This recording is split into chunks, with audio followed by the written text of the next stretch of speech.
आदमी का भूत भविष्य सब जाना जा सकता है कुछ लक्षण से। ऐसे शास्त्र में मुख्य लक्षण दिए गए हैं कि कौन मनुष्य कहाँ से आया है। तो नरक से आए हुए के 4 चिन्ह हैं और स्वर्ग से गिरे हुए के 4 चिन्ह हैं। ये शास्त्र बताता है। यहाँ जान लिया जाएगा कि कौन व्यक्ति स्वर्ग से आया है और कौन नरक से आया है। कुछ लक्षण होते हैं। तो नीति शास्त्र में लिखा गया है कि स्वर्गच्युताना मिह भूमि लोके चत्वारि चिन्हानि बसंति देहे। स्वर्गच्युताना मिह भूमि लोके चत्वारि चिन्हानि बसंति देहे। उसमें मैं पहला भूल रहा हूं। स्वर्ग से गिरे हुए व्यक्ति में 4 लक्षण होते हैं। तो पहला लक्षण ये होता है कि वह बहुत मधुर बोलता है, बहुत सुंदर वचन बोलता है, किसी को दुख लगने वाली बात तो नहीं बोलता है, क्योंकि स्वर्ग में देवता होकर के आया है तो देवता का संस्कार उसमें रहता है। देवता बहुत स्टैंडर्ड के जीव होते हैं। इन मनुष्यों से करोड़ों करोड़ों गुना ज्यादा उनका स्टैंडर्ड होता है। बहुत सुंदर होते हैं, विद्वान होते हैं, भगवान के भक्त होते हैं। लेकिन आज का मनुष्य इतना अधम है, इतना नीच है कि देवताओं की सत्ता तक नहीं मानता है। वो स्वीकार नहीं करता है कि देवता है। जैसे मान लीजिए अमेरिका के सभी कुत्ते और गाय गधा मिल करके मीटिंग करे कि यहाँ कोई सरकार नहीं है, कोई गवर्नमेंट नहीं है। जितने पक्षी हैं या चींटी हैं, कीट पतंग सभी मीटिंग करें और सब न्यूज़पेपर में छाप दें कि अमेरिका में कोई सरकार नहीं है, हम नहीं मानते। तो इनके नहीं मानने से तो सरकार खत्म नहीं हो जाएगी, है कि नहीं?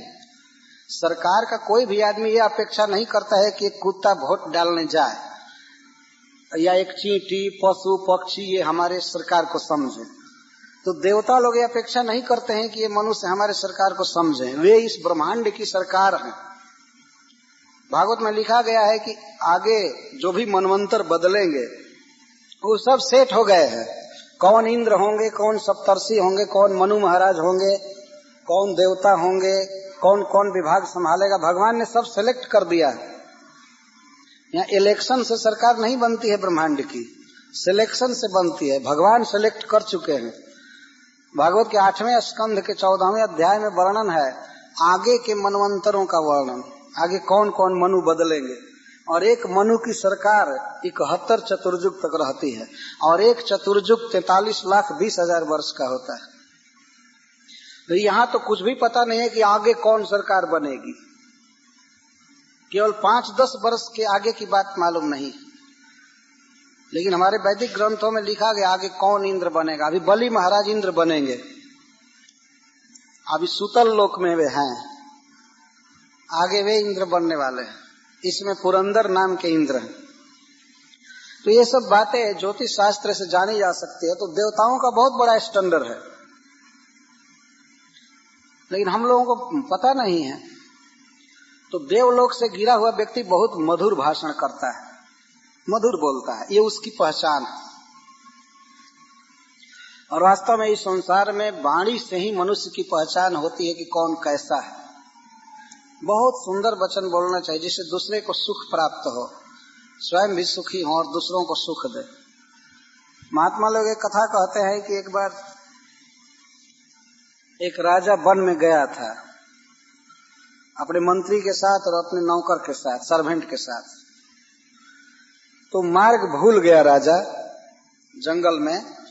वो सब इधर उधर एक दूसरे को खोज रहे थे। तो एक साधु का आश्रम था। साधु दोनों आंखों के अंधे थे, सूरदास थे। सूर कहते हैं ना, दोनों आंख नहीं रहती है तो सूरदास कहते हैं। तो सबसे पहले नौकर गया उस रास्ते से और सूरदास से पूछा, अरे अंधा, इधर कोई आदमी गया है? वो पूछा साधु से, तो वो कहे कि नहीं, इधर कोई नहीं गया। इसके बाद मंत्री गए। मंत्री पूछे कि सूरदास जी, इधर कोई आदमी गया है? तो वो कहे कि हाँ, एक व्यक्ति गए, अभी पता नहीं कौन है। इसके बाद राजा आए उसी रास्ते से और राजा जी पूछे कि सूरदास जी महाराज इधर से कोई आदमी गए हैं? तो वो सूरदास कहे कि हाँ सरकार, आगे आगे आपका नौकर गया और बीच में आपके मंत्री जी गए और इसके बाद सरकार आप आए हैं। तो राजा को बड़ा आश्चर्य हो गया।